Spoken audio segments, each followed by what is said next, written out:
Assalamualaikum Sobat Infotek. Apakah konflik Amerika Serikat-China akan berujung perang? Ini latar belakangnya dulu. Latar belakang historis konflik Amerika Serikat dan China berawal dari klaim teritorial China atas sebagian besar Laut Cina Selatan, termasuk Kepulauan Paracel, yang juga diklaim oleh Vietnam dan Taiwan.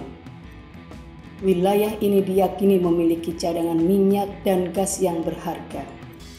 Cadangan minyak dan gas yang ada di wilayah ini setidaknya setara dengan cadangan minyak di Meksiko dan mungkin merupakan cadangan minyak kedua terbesar setelah Arab Saudi. Laut ini salah satu laut yang paling penting secara strategis dan paling diperebutkan di abad ke-21. Kepulauan Paracel sendiri dikenal dengan nama Kepulauan Sisa oleh China. Ada lebih dari 30 pulau yang membentang di antara garis pantai Vietnam dan China, dan hampir seluruh wilayah laut Cina Selatan diklaim oleh China. Ini membuat sejumlah negara ASEAN marah besar.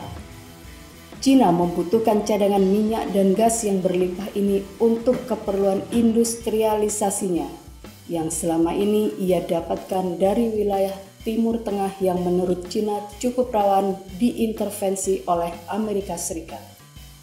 Jalur Laut Cina Selatan juga sangat strategis buat China sebagai lalu lintas perdagangannya yang menghubungkannya ke Asia Barat dan Timur Tengah. Namun Amerika Serikat menolak keras klaim China atas wilayah Laut Cina Selatan. Kemudian konflik ini diperparah saat terjadinya perang dagang Amerika Serikat-China. Kemudian memuncak kala pandemik di mana kedua belah pihak saling menuduh asal-muasal virus COVID-19.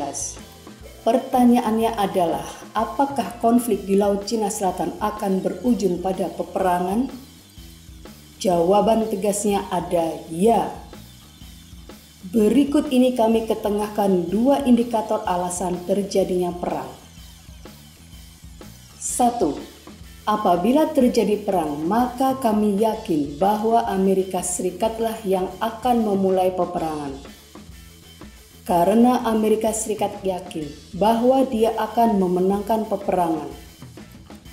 Memang secara teknologi militer dan jumlah sekutu Amerika Serikat diyakini unggul dalam berperang. Sementara indikatornya adalah bahwa Amerika Serikat sudah mengerahkan sejumlah besar peralatan militer canggihnya ke wilayah konflik dengan mengusung senjata pamungkas, antara lain kapal induk USS Theodore Roosevelt dengan 5.000 orang awak kapalnya,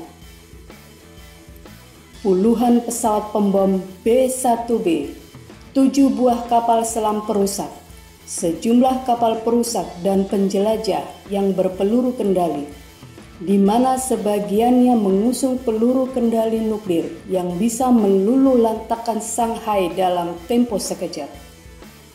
Sementara itu, pemerintahan Donald Trump akan memasang rudal jarak jauh yang diluncurkan dari darat di kawasan Asia Pasifik.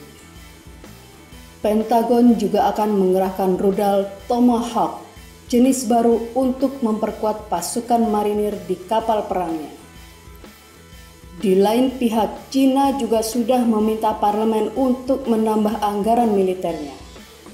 Militer China atau Tentara Pembebasan Rakyat China juga sudah membangun kekuatan rudal berjumlah sangat besar dan bisa mengalahkan jangkauan rudal militer Amerika Serikat dan negara sekutu.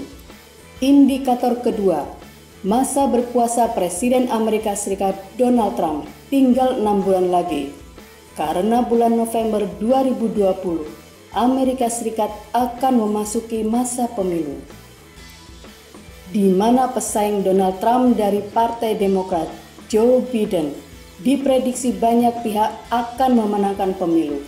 Di antaranya Joe Biden terus memimpin dalam beberapa jajak pendapat baru-baru ini di Amerika Serikat. Joe Biden tidak hanya unggul secara nasional, tapi juga unggul di negara-negara bagian penting seperti Arizona, Florida, dan Virginia. Nah, jika Trump ingin terus berkuasa, maka strateginya dia harus menabuh genderang perang melawan China. karena Undang-Undang Amerika Serikat memberikan perpanjangan berkuasa bagi presiden jika negaranya memang sedang berperang. Diprediksi perang akan dimulai antara bulan September-Oktober. Jadi jika Anda masih jomblo, segeralah menikah sebelum bulan-bulan tersebut.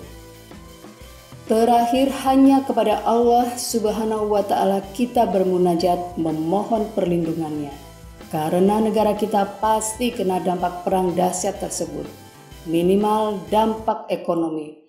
Wallahu a'lam bishawab.